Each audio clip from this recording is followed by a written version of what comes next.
Aujourd'hui, on va voir comment créer un microservice en Python et l'interroger avec n8n. Pour ça, on va utiliser deux conteneurs Docker, un qui contient n8n et l'autre l'environnement Python et le microservice. Mais avant de continuer, je m'appelle Manuel, je suis développeur, j'aide les entreprises à simplifier leur gestion quotidienne au travers des outils d'automatisation et de développement. Si tu veux soutenir la chaîne, un petit like fait toujours plaisir. Alors, pourquoi on fait ça? D'abord, pour garder nos workflows n8n légers et clairs.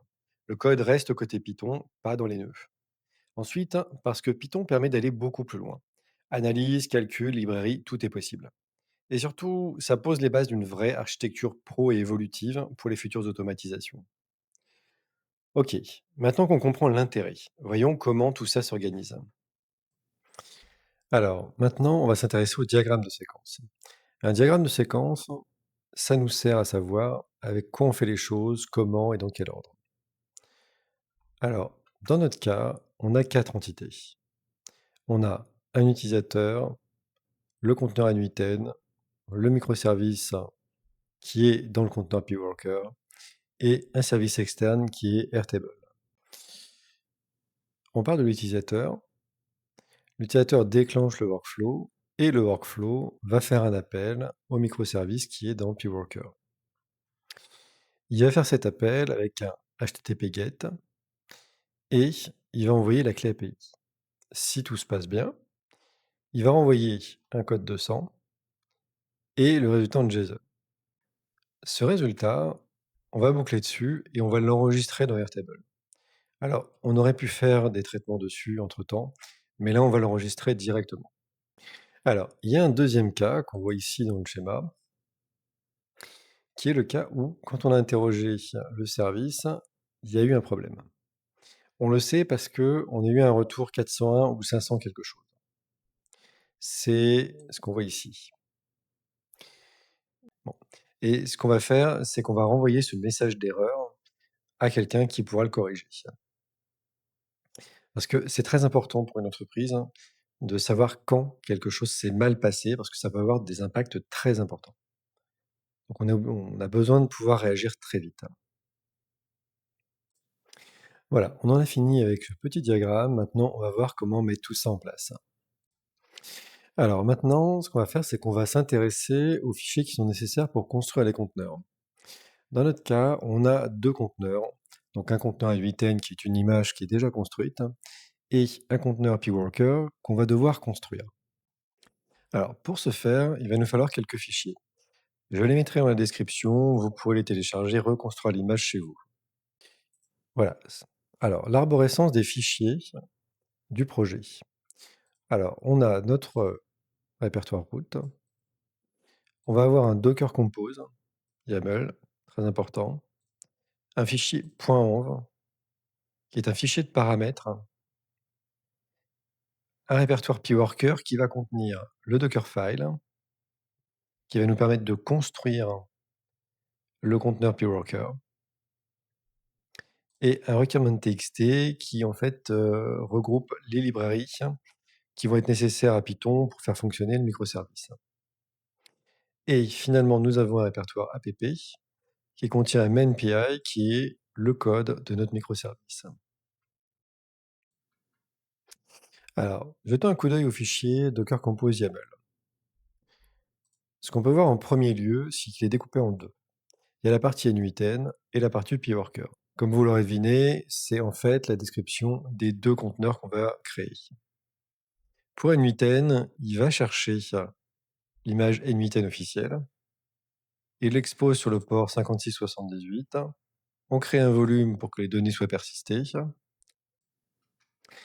Alors, pour le PWorker, on lui indique où il va trouver ce qu'il faut pour sa construction. Alors, on l'expose en 8000 sur le localhost en faisant ça. Ça, c'est quelque chose qu'on ne laisse pas en production. C'est vraiment pour les tests. Ça nous permettra d'interroger le service sur du localhost 8000. Mais on va réellement avoir accès au service à l'intérieur du conteneur par l'intermédiaire d'un PWorker 8000. On verra ça en pratique tout à l'heure. On a la description d'un check, le network et le bridge qui permet en fait de faire la communication entre les deux conteneurs. Alors ensuite, on va jeter un tout petit coup d'œil au fichier .env. Comme je disais, c'est un fichier de paramètres. Ces paramètres, actuellement, on n'a que NVIDIA Encryption Key et PureWorker API Key. La première sert à NVIDIA et la deuxième nous sert à nous. C'est en fait la clé API qui va être vérifiée lors de l'appel au microservice. Donc maintenant, on va jeter un petit coup d'œil sur le Dockerfile qui se trouve donc dans le répertoire PureWorker. Le Dockerfile, il va servir à Docker à créer l'image PureWorker.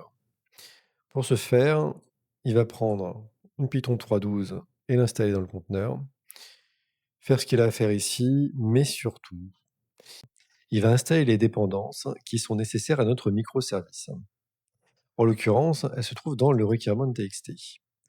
Dans le requirement.txt, on a ça. C'est-à-dire que dans le conteneur, il va installer FastAPI, UVcorn et Pydantic. Ensuite, surtout, il va exposer le conteneur sur 8000 et il va lancer tout ça. Et on finit sur le code de notre microservice donc, qui se trouve dans main.py, c'est-à-dire dans le répertoire app. Alors, on peut voir que ce code est extrêmement simple. Les points importants qu'il y a à retenir ici. API key, on récupère en fait un API key qui se trouve dans le .env.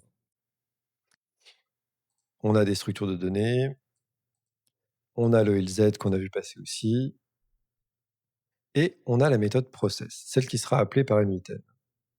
Dans ce process, on peut voir qu'en entrée, on récupère le XAPI key qu'on va passer dans le header de l'appel, et on le compare au API key du .env.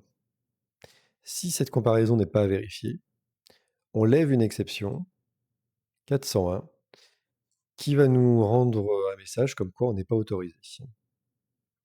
Si par contre c'est vérifié, dans ce cas-là, on envoie le résultat qui est un résultat fixe comme on peut le voir ici, et tout se passe bien, le retour sera un code 200. Alors maintenant, on va passer à la création du conteneur.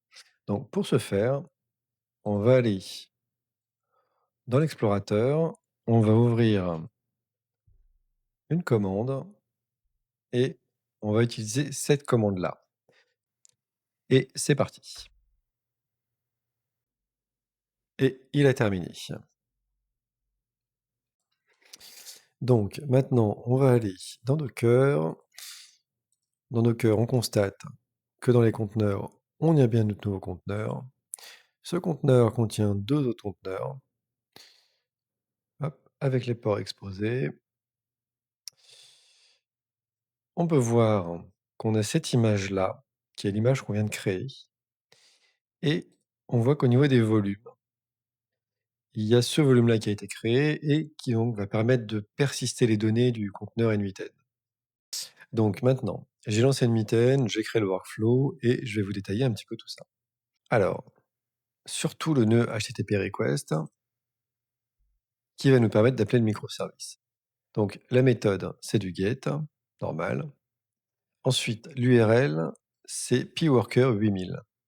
Pworker 8000, rappelez-vous, c'est le nom de notre conteneur. 8000, c'est le port sur lequel on l'a déclaré. Et on accède à la méthode process, qui est la méthode du microservice qu'on a vu dans main.py. Ensuite, on a activé le sendHeader et on a ajouté cette clé XAPI key et sa valeur, qui est celle qu'on a déclarée dans le .env. Donc, quand on le lance, on obtient ce résultat, surtout ça qui nous intéresse. Alors, ce résultat-là, c'est très bien. Maintenant, on va vouloir l'enregistrer. Et on va l'enregistrer dans Airtable. Sauf que, entre-temps, le JSON tel qu'il est rendu par le microservice ne va pas être exploitable directement. Donc, on va créer un nœud splitout qui va nous permettre de boucler sur les éléments de client. Donc, on voit qu'on lui a indiqué que c'était client. Dans un field, on exécute et on voit qu'il nous a rendu en fait 3 items. On voit aussi que dans le canal de communication, on a bien 3 éléments. Ces 3 éléments, on va ensuite les enregistrer dans Airtable. Alors, j'ai créé une table dans Airtable, comme on peut voir ici, avec des champs qui correspondent à ce qu'on a dans le JSON. Donc on voit que ces champs, je les ai mappés avec la sortie du split out. On lance tout ça.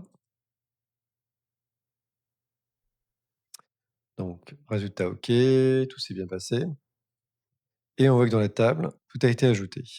Alors, ça c'est très bien. Par contre, il faut bien avoir conscience que c'est pas très réaliste dans ce cas-là, puisque quand on rajoute, des personnes comme ça, on va quand même déjà vérifier qu'elles n'existent pas. Bon, on va pas le faire dans ce workflow-là, c'est juste un exemple, mais sachez quand même qu'on applique des consignes de sécurité. Alors maintenant, on va voir autre chose. Dans le microservice, qu'est-ce qui se passe quand il y a un problème? Alors, on a défini ici que quand il y avait un problème, on allait envoyer le message par Telegram. Alors, on va créer un problème et on va le faire très simplement en modifiant la clé API pour qu'elle soit fausse. Donc on voit qu'il n'y a plus rien dans Success Branch, mais par contre dans Error Branch, on a le retour d'erreur avec le unauthorized que nous rend Python. Ce message, on va l'envoyer par Telegram. On va juste mettre le message et c'est parti. Le message arrive et on voit bien que dans Telegram, on vient de le recevoir. Donc, dès qu'il y aura un problème, on sera prévenu. Ça, c'est très important.